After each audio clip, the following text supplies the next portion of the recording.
making sure that you're pushing that product into the brows.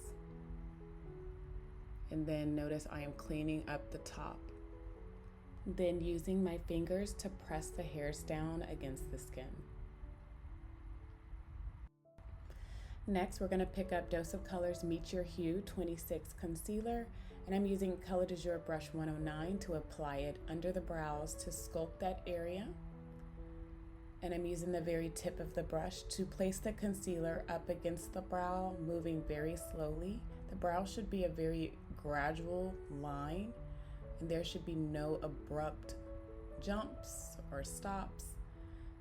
So I like to glide that concealer across the brow, making sure everything is even and crisp up against that brow, because that's going to give you that look that I just got my brows done.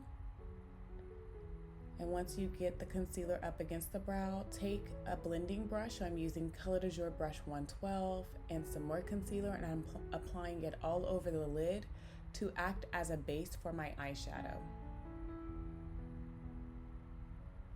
And you want to feather the product back and forth, making sure that you can't see the beginning and ends of the concealer.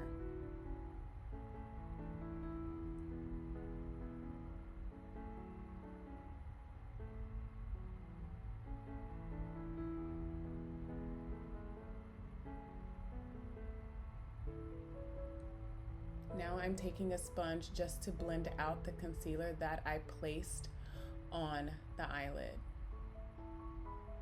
Now I'm going to do the other side, placing that concealer on the lid and buffing it out. Make sure that it's an even coverage on your lid so that your eyeshadow applies neatly.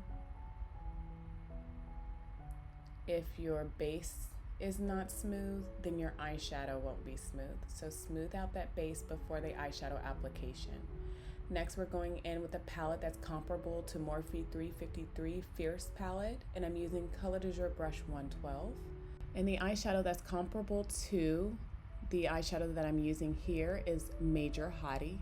So Major Hottie from the Morphe 353 palette will look similar, and we are working our way in the crease doing windshield wiper circular motions, and you can build it up to the intensity that you prefer. And notice I'm starting in the very outer corner and working my way in. I like to use the side of my blending brush if I need to buff out any harsh edges, and that's because it's not a lot of eyeshadow that's sitting on the side of the brush. So if you want to avoid picking up another clean blending brush, just use the side of the blending brush that you're currently using. Most of the product is sitting at the tip of the brush. Now we're going to continue to work our way in the crease back and forth, and you see I'm feathering the product out, and that just helps clean up that concealer and allows the products to marry together, to blend nicely into each other. Next, I'm going back in with the same palette that's comparable to the 353 Fierce palette, and I am picking up the shade that's similar to Domination from that palette, and I'm using that same Color de Jour 111 brush, and notice I am floating that eyeshadow in the crease, working my way back and forth. Because I'm creating a dramatic eye, I am layering this eyeshadow in the crease. So whenever I pick up more eyeshadow, I start from the outer corner and then work my way in closer to the inner corner. So I am building up that intensity. And I'm going to do the same thing to the other side. So start from the outer corner and do circular windshield wiper motions, working towards the inner corner. And I am keeping my Color de Jour Brush 112 in my hand to clean up any harsh edges.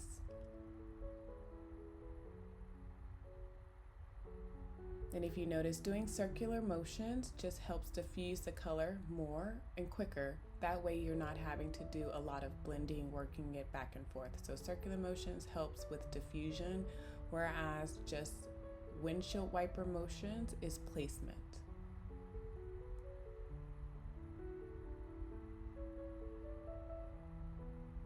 Now I'm going in with an eyeshadow that's comparable to Hypnotic, and I am picking that up using Color de Jour Brush 111. And then we're working that on the very outer corner of the eye. And this is going to soften the domination that we just applied.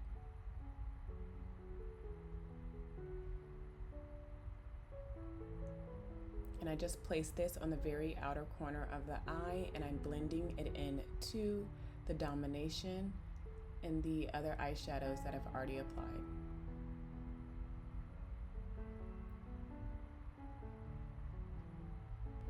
Next, I'm taking that same eyeshadow and I'm picking up Color de Jour brush 105, and we're going to work in the under eye area.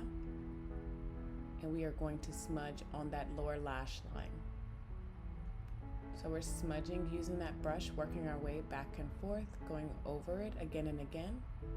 And this just gives a nice soft look in that under eye area. And we are creating a gradient for our eyeliner once it's applied.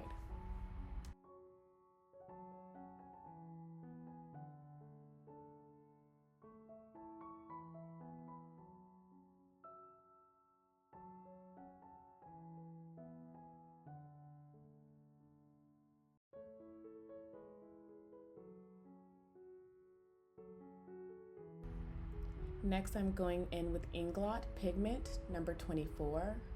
As some of you may know, I am in love with pigments.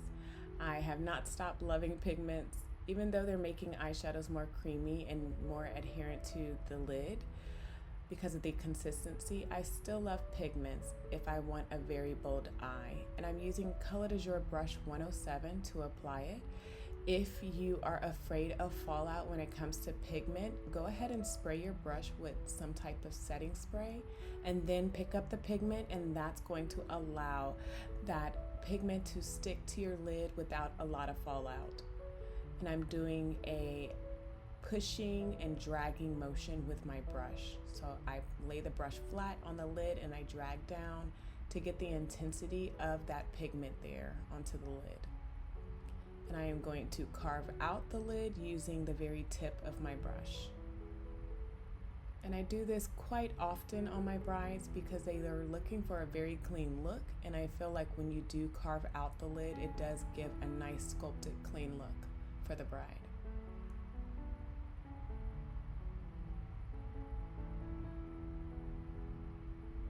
Notice I'm doing that packing, dragging motion. And then when I get to the crease, I pull the brush up to the tip of it to create more of a sculpted lid. And just ultimately, I'm trying to work as clean as possible because I'm still working on a bride, giving her that timeless look, although it is more of a dramatic look.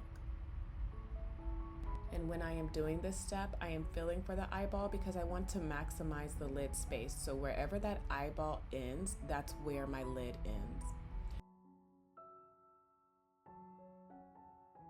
Next, I'm going in with that same Morphe palette, picking up a shade that's comparable to Stamina from the 353 Fierce eyeshadow palette, and we are going to place that eyeshadow right on the edges between the outer corner shade and the pigment we just applied. So we're creating a nice transition. I love eyeshadows that have a nice transition. I feel like it's easier on the eyes. When I see a dark shade up against a very light shade that's on the lid, to me, I just really don't care for that. I like to see a transition in between. So this is what I'm doing here. And I am stippling that eyeshadow between those two shades. So between the pigment and that outer corner color. And as you can see, it's easier on the eyes. It's a nice gradient that's being created.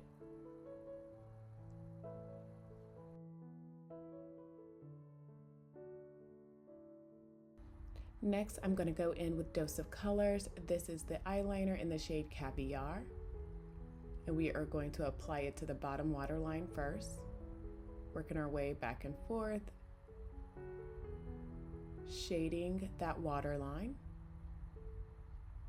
And I like to do about 2 to 3 layers of the eyeliner. So I go back in just to make sure it's as intense as I would like.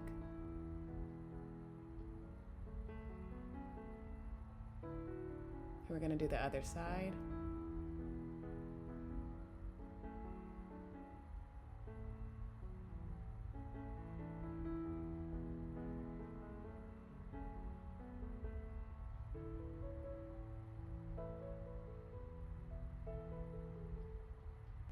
Next, we're going to go on the top with the Inglot Gel Eyeliner number 77, and we're going to apply it with Color de Jour brush 104. We're going to start in the center of the eye and work our way out. The thickest area of that eyeliner should sit on the very outer corner of the eye. The rest of the eyeline should be thin when going in closer to the inner corners. Notice the longer end of the brush is touching the skin when I'm creating a wing. And then I draw a clean line and I flip the brush and I drag back into the eye where all of the bristles are now touching the skin. And once you get that technique down, it makes it so much more simple versus trying to precisely create a wing. I know that can be hard sometimes. If you just use the very tip, the longer end of that brush, it will help you create a wing easily.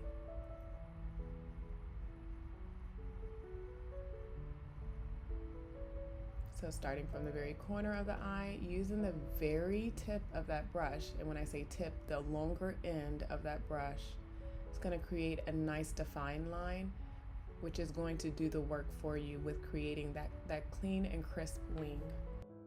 So I'm pulling that eyeliner back in, filling in all of that line up against that lash line. If you want your eyeliner to look clean, go over it again and again to make sure everything is filled in and it's nice and clean with no uneven areas. Next, we're going to go in with Miss 3D Pure Silk Lashes, and this is the style PM21. And we're using Duo Glue to apply it, and we use Duo Glue with eyelash adhesive. And I am placing the lashes closer to the outer corner of the eye because of the shape that I am wanting to give the eyes. And I want those lashes to be fluffier at the ends to create more of an almond eye shape. As I'm applying it, I make sure that I get it as close to the lash line as possible. I'm not setting the lashes on the natural lashes. I'm not setting the strip closer in. I'm pushing it closer out into the wing so that it's nice and gradual. You don't want those lashes to sit too far in because that's when it starts irritating you. So I'm gonna stack some lashes that I got from Amazon. I get a lot of my lashes from Amazon now, and these are called Valicia lashes in the style 804. And notice that look that I'm going for. I am adding volume and I'm also adding length to the ends of her eyes.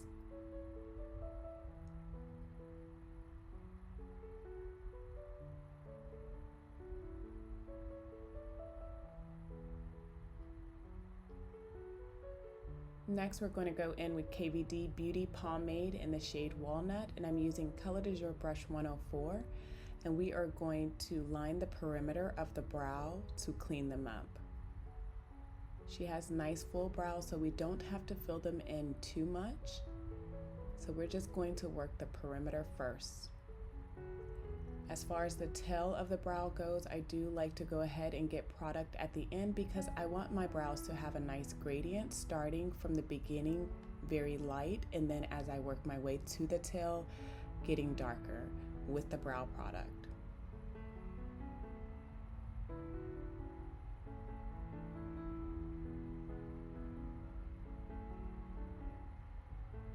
So I'm aiming for any sparse areas, any areas that have a lot of hair. Avoid those areas because that's going to darken that area, and it's kind of defeating the purpose of filling in those sparse areas. So move around the hair, work around the hair when it comes to applying the brow product, or if you're using a pencil, go to the sparse areas and work the perimeter more. And once I get to the front of the brow, I'm going to do feather hair-like strokes, flipping my angle brush to where it's vertical. Now we are working the other brow, and we are focusing on the perimeter first, and then we're filling in any sparse areas at the end of the brow, the tail of the brow.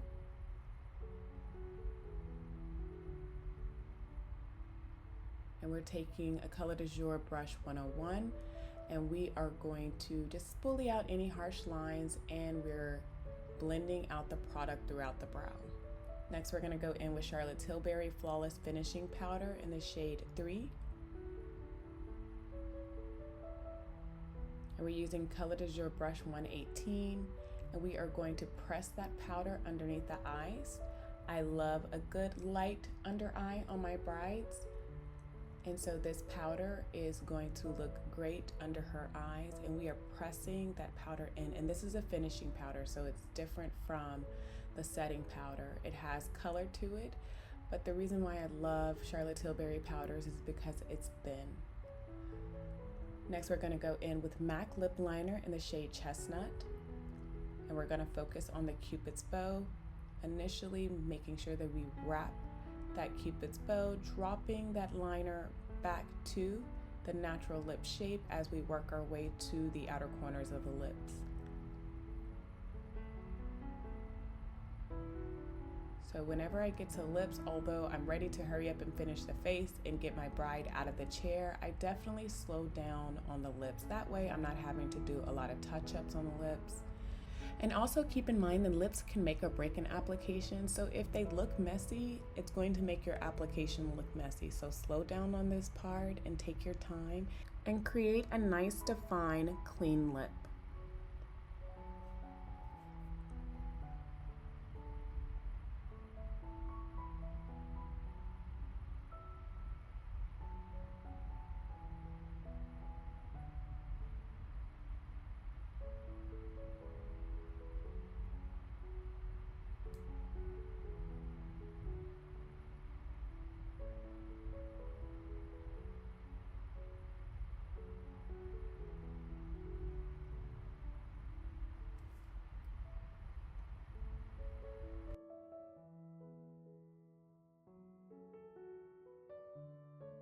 Next, we're going to go in with Fenty Beauty Stunna Lip Paint in the shade Uncuffed.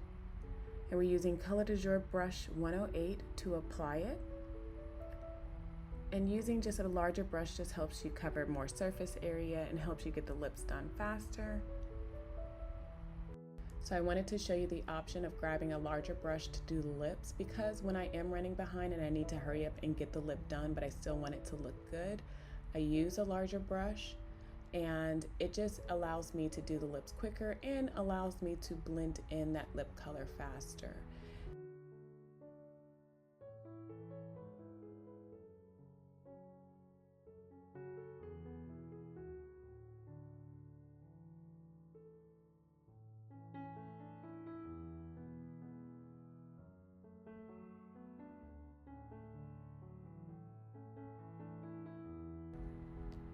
Next, we're going to go in with MAC Oyster Girl Lip Glass, and I am concentrating this lip glass in the center. And as you can see, it's complementing her eyes really well.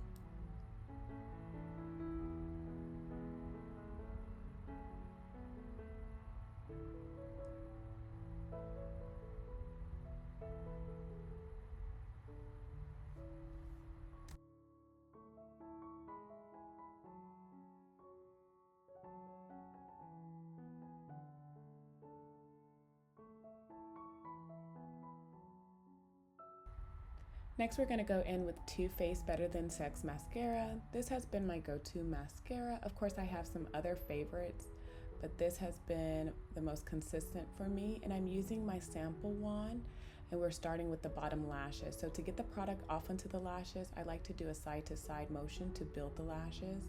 And then I'll pull the mascara downward to get rid of any clumps that I may see in the lashes. When I'm doing the top lashes, I just make sure that I am pushing the natural lashes up against the strip. I want to avoid seeing any type of fallout that I may have had on the lashes. I want it to look natural, so I'm making sure that I am pushing together the two strips and the natural lashes so it looks like one lash. Next, we're going to go in with Makeup Forever Pro Highlighter in the shade Iridescent Gold, and we're using Color de Jour brush 116 to apply it. And because it does apply thicker, I like to use my finger to just blend it out because I want it to look like skin. I don't want it to sit on top. If you leave it just sitting on top, as the day goes on, it's going to look chunky. So we want to make sure that we are avoiding that. And we are going to finish off the face with Urban Decay All Nighter Spray. And yes, it does last all night. So there you have it. This is my classic dramatic bride. Stunning.